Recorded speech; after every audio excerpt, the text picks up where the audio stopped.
Thank you for that introduction. It's great to be back in Chicago. I grew up about 90 miles from here in South Bend, Indiana. It's my first time at the 3% conference, and I'm really honored and happy to be here to talk to you today about privilege. I've been an advertising writer for my entire adult career. And long before, really, it seemed possible that we'd have an African-American president or this Me Too movement that's changing workplace cultures faster than really any lawsuit. For much of my career, I've tried to compartmentalize my equality work with my day job. And I think while I served on boards that advocated for diversity, like the Feminist Majority, Girls Learn International, and Ms. Magazine, I didn't really see how I could affect change in the workplace. I think part of the reason was I was so outspoken during the day in my day job, not my day job, in my non-paid work, was that I was freelance for most of my career. And I've had the opportunity to work at almost every major agency in Los Angeles and a few in New York. And as someone coming in job to job, I think it never really felt wise or safe to discuss equality in the workplace. I would often work for enviably long stints in agencies. I had a couple funny writer friends who created a verb for me. Whenever they worked more than a couple months at an agency freelance, they called it chowing. After 2 to 3 years of banking freelance rates at an agency, here's how it would go. So the creative director would call me into his office and offer me a full-time job. It's like, great. But freelancing actually provided me with a level of comfort because I had distance and kind of dignity from the agency world. It was like a little bit of a shelter. I was almost always, the only woman in the creative department, and almost always the only woman of color. And it just felt like the culture itself didn't really include me. As a freelancer, I was always able to stay just out of the political fray. But at some point I realized that going full-time would offer better assignments, better title. You could object if they didn't put your name on an award entry. But in the end, I just couldn't quite do it.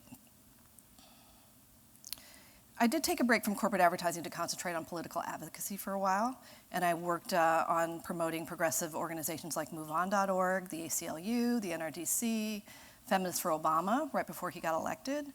And then I got pregnant with twins and took 4 years off. And when I went back to advertising, I worked at a multicultural agency, which was great in many ways. It was great to be surrounded by people who looked like me. That was refreshing. But it was also kind of disheartening to see how multicultural agencies were treated by general market agencies and other brands. You were really treated as a second-class citizen, I'm sad to say. Not that surprisingly, though, given what I'd seen, in the agency life. I also spent 3 years freelancing at a digital agency, which was great. And it wasn't really until Jean Graybo bought Dailey back from IPG and formed a woman-owned agency that I felt ready to take a full-time gig.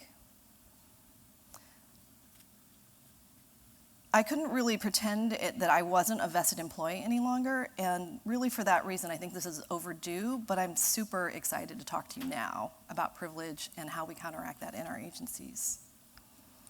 In the next few minutes,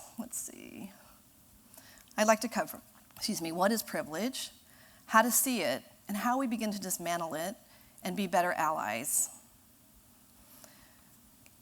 So what is privilege and why does it matter to agencies and the media? Privilege is unearned advantage or immunity enjoyed by a particular group or individual that enables group members to avoid the consequences of their actions. It's kind of like having a get-out-of-jail-free card. Sounds kind of good, right? But what happens when there's unchecked privilege? Speaking of jail, let's consider how privilege played a role in why so many women were not believed when they came out to speak out. Why were they victimized by these men and, they remained silent? An ocean of privilege surrounded these men and created a sort of anything-goes impunity. Privilege granted immunity so they could avoid the consequences of their actions. Ronan Farrow, Megan Twohey, Jodi Kantor, and other reporters gave voice to many of the courageous women who demanded an accounting of their injuries and helped launch a movement. And we're starting to see some change. Whether it's male privilege, white privilege, straight, cisgender, abled, age, or class privilege, toxic male privilege is not only a problem of culture, it's a problem of structure. Just like the high-profile cases in our own industry, it reveals a workplace that's unequal at its core. The worlds of comedy, media, advertising, and entertainment, along with too many more, just don't look like America. Many of us in this room probably would not be surprised to know that women only comprise 6% of CEOs of the top 100 international media companies, and 30 corporations have no women whatsoever in their top management. So what impact does this inequality have on reporting the news? As a Women's Media Center report revealed, men are quoted 3.4 times more on the front page of the New York Times than women. Another media watchdog found that the same pattern showed up even on women's issues. So in the top 35 national publications, men were quoted 75% of the time on stories about birth control and 81% of the time on stories about abortion. So really, is that so different, though, than having a majority of white male creative directors in charge of communicating to women who hold 85% of the purchasing decisions?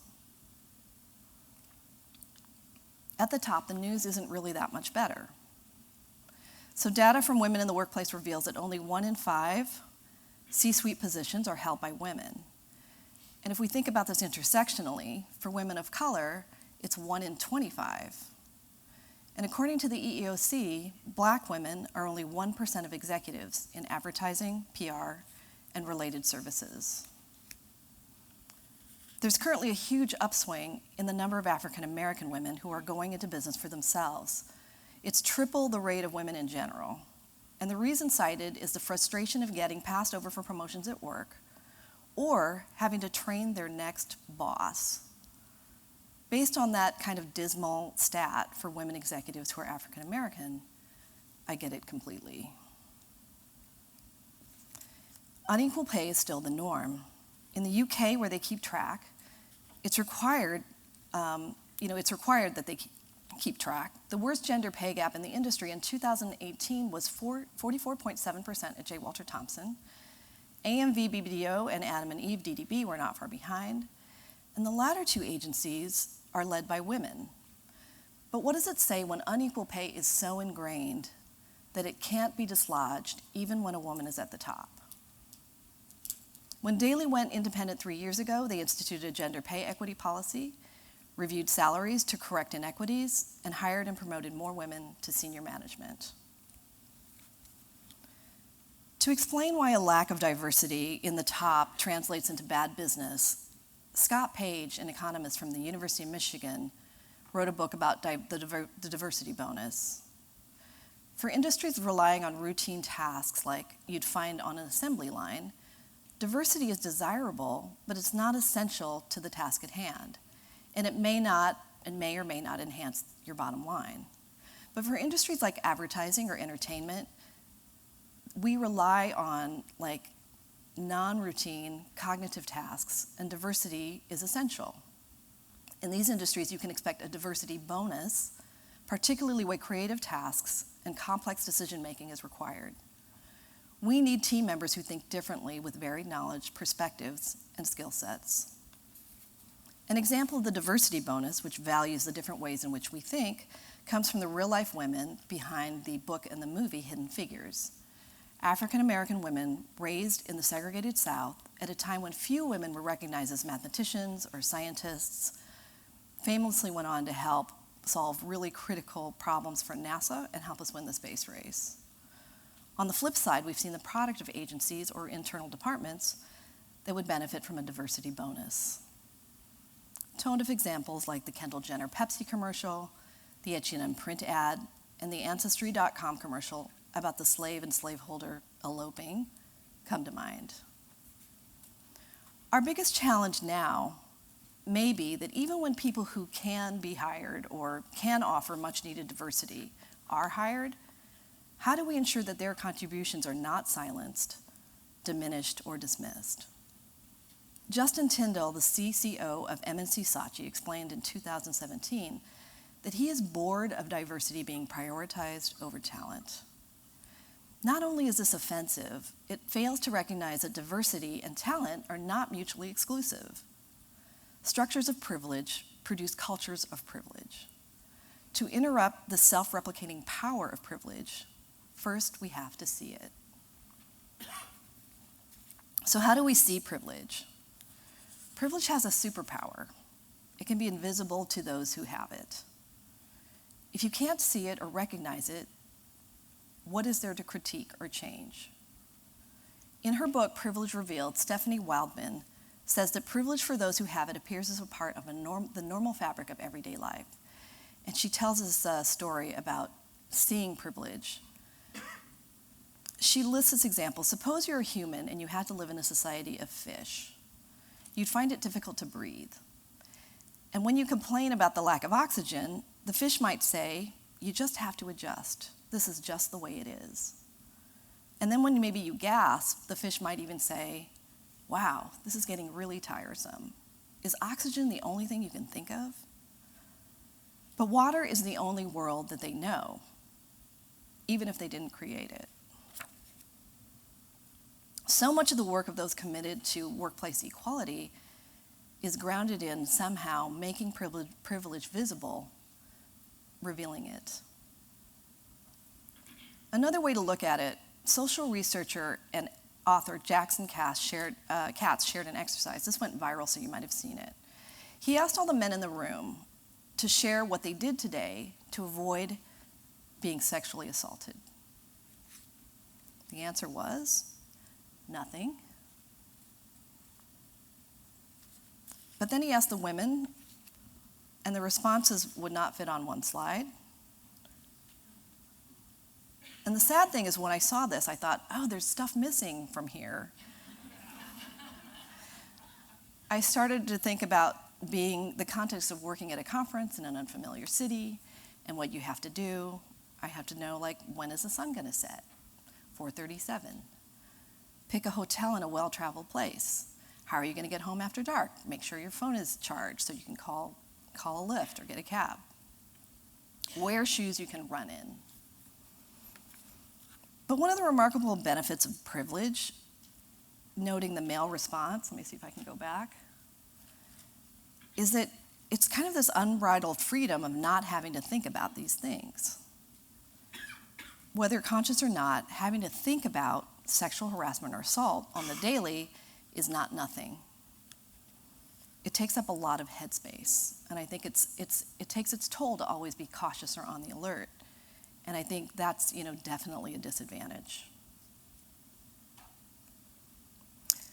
One lesser-known example of how privilege drives us to an accepted standard has to do with airbags. The federal government became concerned about auto safety following the 1965 publication of Ralph Nader's Unsafe at Any Speed. The government began to demand greater safety requirements from automakers, so like seat belts in every single car. But then only 25% of Americans at the time were wearing seat belts, so they came up with the idea of airbags in the 70s. But the problem with the first iteration of the airbag, and although regulators insisted on both female and male mannequins, automakers were able to push back. And at the time, we should remember that all the designers and the scientists were male. So they thought instead, let's substitute a 50 percentile male mannequin. What could go wrong? So think about that. One crash test dummy to stand in for both men, to stand in for all the women, and that average is 5'9" and 172 pounds. So they also based this on the average male who wasn't wearing a seatbelt. So the G-force required to keep somebody from dying was considerable. By basing the safety device on the average unbelted American male, early airbag versions were seriously injuring and killing women and children. Instead of deploying at a man's chest level, the airbag would deploy at an average woman's chin, and it caused facial injuries, spinal injuries, neck injuries, as well as deaths. As parents, if you've ever wondered why federal law requires all child seats to be installed on the back, this is why. It took decades and many more injuries and deaths before automakers made the adjustments to the G-force that removed this hazard from the airbag without compromising the safety of the average male. Automakers weren't required to use a female crash test dummy until 2011. They complied in 2012. That's when the first crash test dummy based on actual female anatomy was created. It's worth noting that there wasn't any malicious intent here, but in the end what matters is the actual impact. For our purposes today, let's consider how the unbelted male standard creeps into the workplace as the unquestioned standard for conduct, civility, or creativity. So every other month, I try to schedule time for all the women creatives to get together on a Frida Kahlo Friday or a Toni Morrison Monday and talk about what's on our minds, what's inspiring us, what's bugging us. And when I heard that they felt like they weren't getting equal access, some of them felt they weren't getting equal access to new business pitches, I brought status of the pitches into the meetings and encouraged them to approach the lead to participate. Over the years at various agencies, this question comes up a lot. So when someone interrupts or mansplains or commandeers your idea, what do you do? And I have a name for that last one, creative manspreading. It happens in every agency, woman-owned or not. This culture is tough to change. So we talk about strategies. How do we combat this? With humor and the importance of identifying allies, people who will speak up for you and with you in solidarity. And again, it's not that these are bad guys. It's just that this is how it's always been done. When you're used to feeling like your ideas are central or your concerns have the most weight or have been given the most weight, really the idea of interrupting or mansplaining just feels like kind of a natural outgrowth. My guess is that some don't even realize they're doing it. And that doesn't mean that it's not harmful or that it should continue. It means we need strategies to make this unbelted male standard visible. Every Sunday morning I go on a 5-mile hike and there's views in every direction. And my friend who also works in advertising, we do this scenic walk and never fail. Every weekend, sometimes more than once, we'll see like 2 or 3 guys heading up the trail or heading down the trail. And it's a fire trail. It's big enough for a fire truck, so there's definitely room for all of us, unless you're walking side by side, arms akimbo, and not paying attention to anything around you. We always say hi or wave or say hello, it's kind of like this preemptive, here we are, don't run into us, stay in your lane. But it's become like this weekly social experiment to just observe what's happening. And now it's gotten to the point where my friend, who's maybe 5'1", refuses to move over from the halfway mark. She's intent on not giving in to this entitlement. And after seeing her get bumped and jostled and sweated on, I now try to walk in the middle. And when somebody's coming towards us and they're getting too close without looking, I do this. And they're always a bit startled. And to us, it's kind of fascinating. It's like this kind of idea that you can take up the space that even the idea that you can take up as much space as you want, this entitlement feels so ingrained that I feel like it's our job to just reveal it to them. Privilege. Let's remind them and show them what that looks like. Unbelted male behavior, right? Let's talk about merit for a moment. Often what defines merit begins with how we measure it. In the world of college admissions, elite colleges and universities are dropping standardized testing as a requirement. since that measurement, they're finding, is too closely related with factors like income. Elite colleges have been increasingly concerned that standardized tests may be simply measuring class, educational, or racial privilege as opposed to merit. The idea that we hire and promote on merit is advertising's version of the SAT, the allegedly neutral objective measure that is anything but.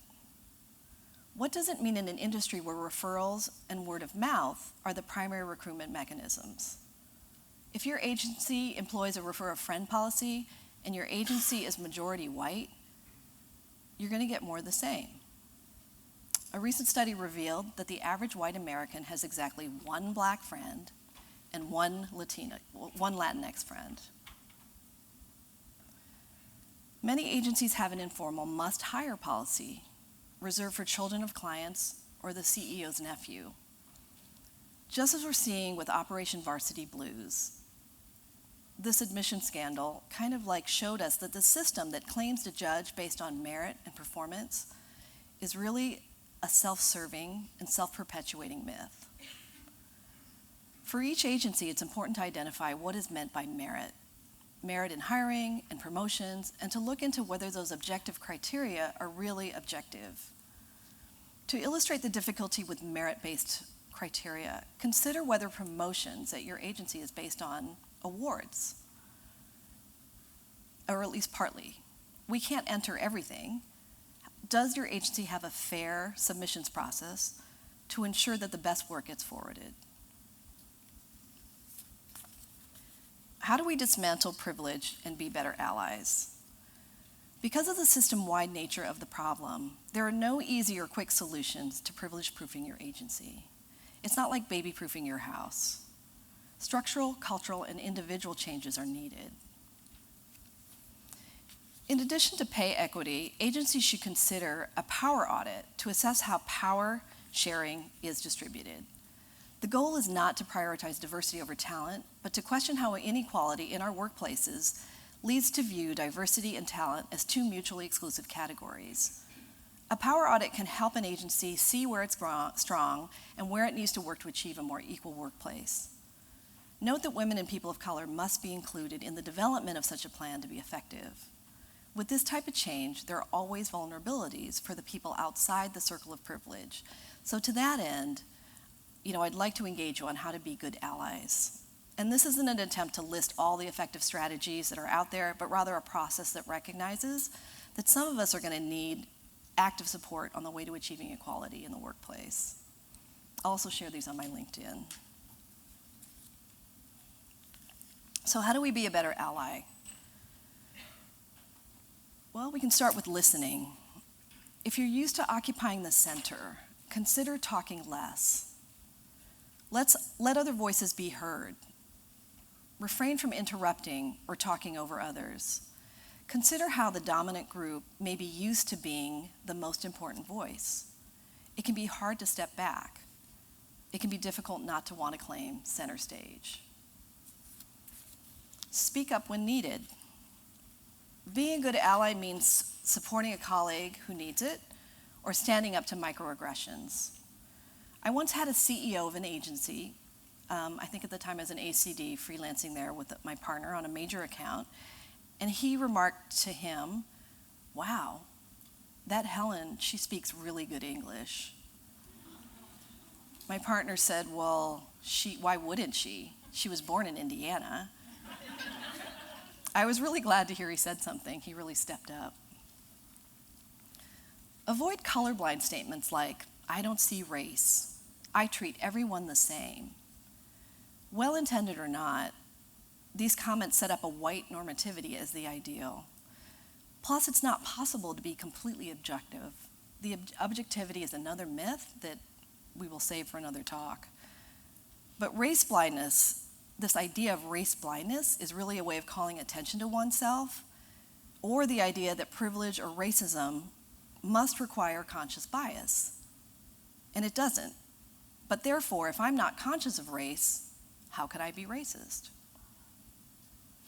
It also conveys that race should not be seen or heard, and that racial identity or difference is best erased. And there goes your diversity bonus. Mentorship. According to a 2017 LinkedIn survey of 1,000 women, 82% feel that mentorship is important to the trajectory of their career, but only 1 out of 5 women feel they've ever had access to a mentor. Women of color and LGBT women are more likely to say they never have informal interactions with senior leaders. Because senior leaders are often the ones who create opportunity and open doors, the lack of this access puts these women at a disadvantage. To counteract this, Shelby Moran and I initiated a mentorship program at Dailey. It's open to all employees on a volunteer basis, but mostly women signed up. We pair a senior leader with a newer employee to give them access to senior management and an opportunity to socialize and discuss any workplace or culture issues that need to be navigated. I have a friend who works in technology, and it feels like this area is even more segregated and needs more help in the equality area than others.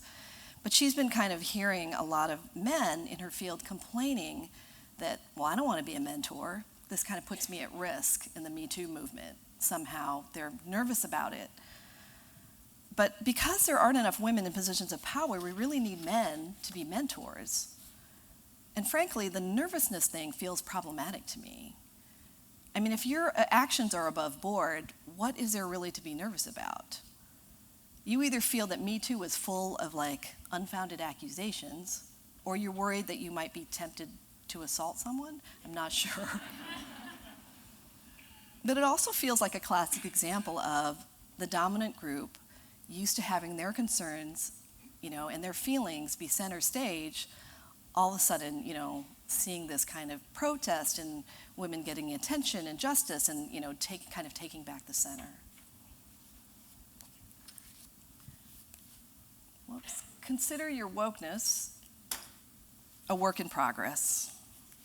If we think we're a finished project, then no further growth is really necessary or possible.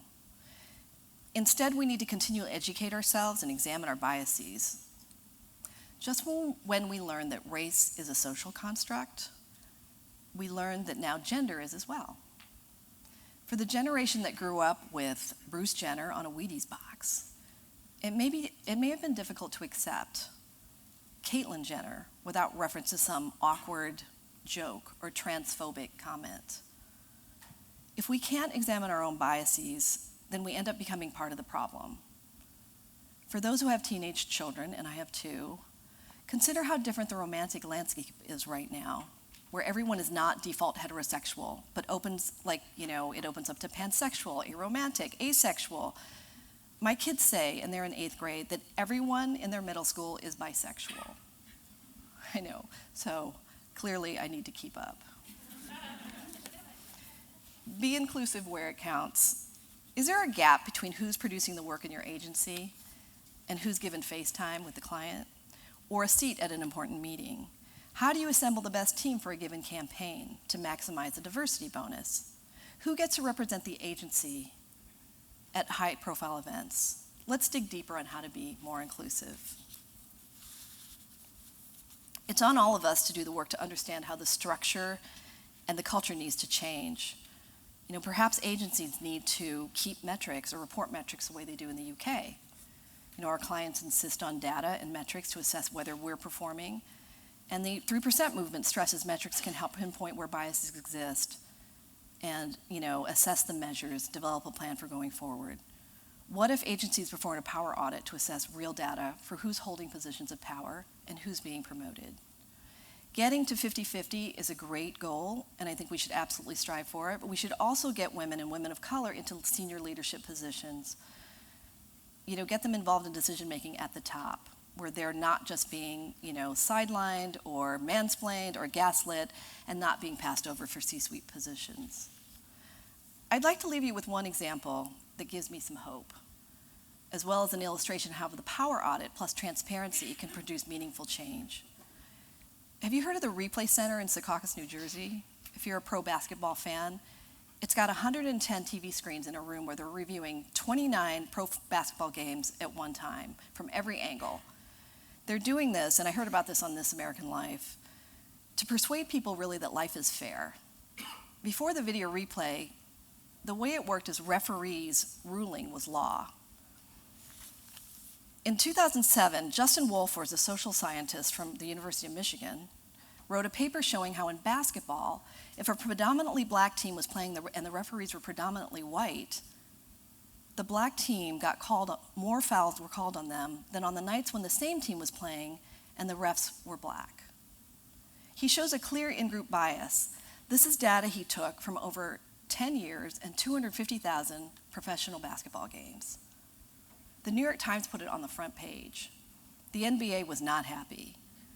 The commissioner attacked the study and embarrassed the league by trying and failing to refute the findings. The result was that every single referee was made aware of their conscious bias. Justin Wolfers was curious as to whether his study then made a difference, so he did this again, and guess what? The bias went away. So we don't really know why, but maybe making the refs aware of their unconscious bias was enough to correct it. Since then, the new commissioner of the NBA, Adam Silver, broadened the pool of referees that he's hiring. He now, it used to be mostly white men from the same background. At one point, there were 4 from the same high school. Now they hire more black refs and more women refs, and they have to be more fit so they can run up and down and make sure they're understanding what fouls are being made. And they're also getting new feedback on their bad calls. Silver decided to publish every mistake that was made in the last 2 minutes of the game, because the last 2 minutes are the most critical, right, to who wins. And so now everybody can see that, and he gives every ref and every team a private document showing them every mistake. All the new data on refs means that we know now more about their calls than we ever did before. And we found out that they tend to favor the team that's losing. They also tend to favor the home team. Some large part of home court advantage is actually just the referees. The Houston Rockets even analyzed the data to see who's getting the best calls, and it turns out it's the Utah Jazz. I don't know why, but it's kind of fascinating. So maybe a solution for agencies is to start keeping track, make visible these power differences. Let's have some power metrics to shed a light on privilege and be more transparent. If we're aware of our own privilege and who has home court advantage, maybe that could make a difference too. Thanks for listening.